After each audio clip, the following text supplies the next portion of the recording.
This video is very, very niche, and it's more of a speak my mind style of video. It goes out to the fellow mid-rank players, the silvers, the golds, the plats, and even the diamonds of Valorant. It could be a player or a creator, and kind of isolates away from the Radiants, the ones that have the biggest opinions, because they are also the biggest creators.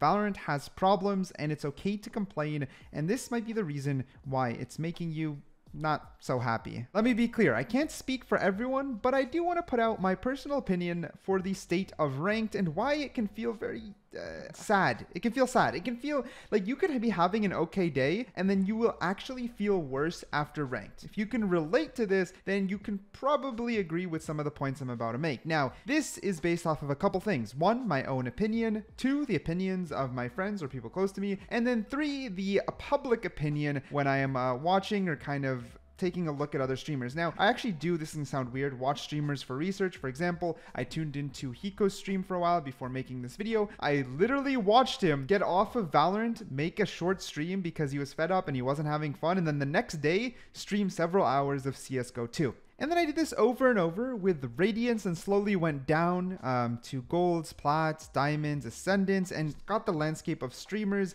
as well as opinions. General consensus is burnout is really rough, and it gets harder the more you curve downwards, meaning people who are maybe stuck in ascendant, diamond, plat, those type of streamers, those type of players are the ones that feel this the most. Let's actually start at the midsection and then work our way up. Let's start with the silvers, the golds, sure, the bronzes as well of Valorant. If you are playing Valorant and by the end of it feeling a little bit more sad, maybe disappointed, and you didn't really enjoy your experience for X, Y, and Z, you need to understand it makes sense. Like, Valorant has a lot of issues, and I hate when Radiants or super high ranks call cap on people. For example, you might have a game where you blame your teammates. Now, if you're blaming your teammates for the overall goal, let's say you're stuck silver and you're blaming your teammates that you can't get to like gold, that will be capped. But you have a right to complain that there's a lot of trash games and they can happen multiple times in a row. I've personally had a game where in the very first game, the guy was throwing, like actually inting into the team. The second game, I had a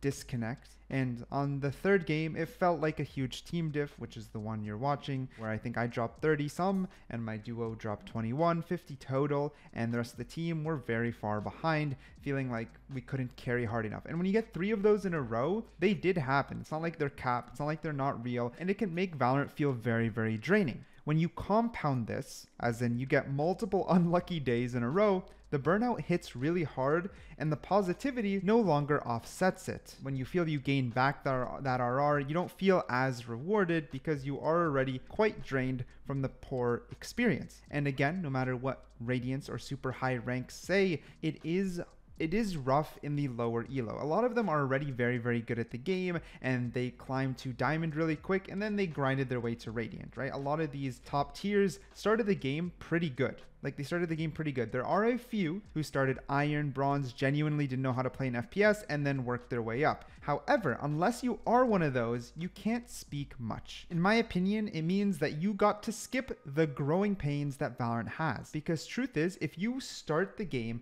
in silver, and you are genuinely silver, you're not a smurf, you are genuinely silver, and you have to learn the mechanics, you have to learn calming, you have to learn all the ability uses, you have to learn crosshair placement, you got to practice your aim.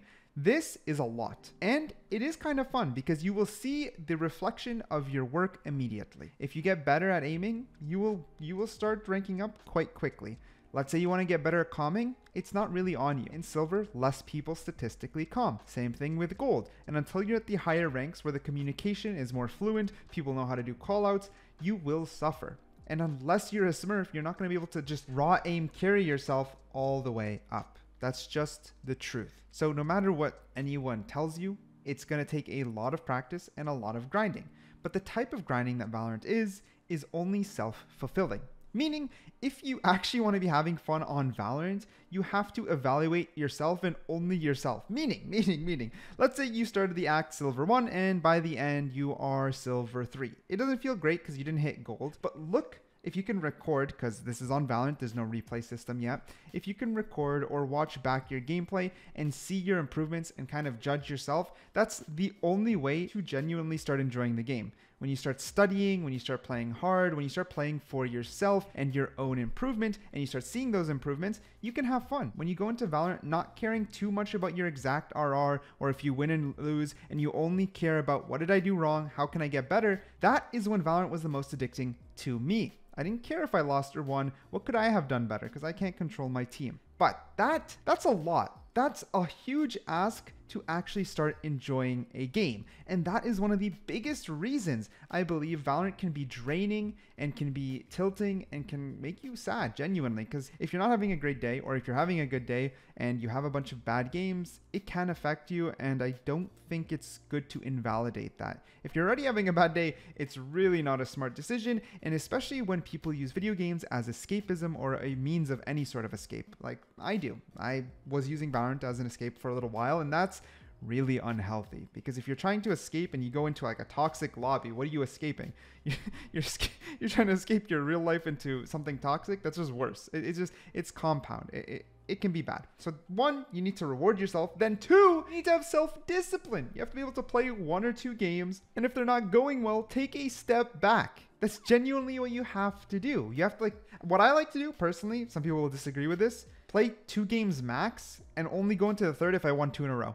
If I lost 2 in a row, just stop. If I won 1, lost 1, maybe think about stopping. That's the best thing I can do. I ranked up from, I think, Gold 2 to Diamond 1 when I was doing that. When I started streaming, things got a little harder because the more I grinded, the worse it got for me. When I played 1 or 2 games a day, 2 games max, and only play third if I'm on a win streak, I started pacing myself up a lot better and giving myself time to actually reflect on what I need to improve on, and gave myself a break from the game. Grinding the game is a terrible idea overall, in my personal opinion. Yes, grinding is needed to go from Immortal to Radiant and stay in Radiant, but that's not who I'm talking about just yet. Now, as we climb up the ranks, let's say being kind of stuck in Diamond or Ascendant, I actually think it's not that bad. And unless it, like, this is gonna sound weird, I think for the majority of players, if you were to able to hit Ascendant, no matter again what Radiants or content creators tell you, they're like, but Ascendant is low elo. Just, it's really a toxic statement. If you are an average player who started in Gold and you hit Ascendant and you feel you've slowed down,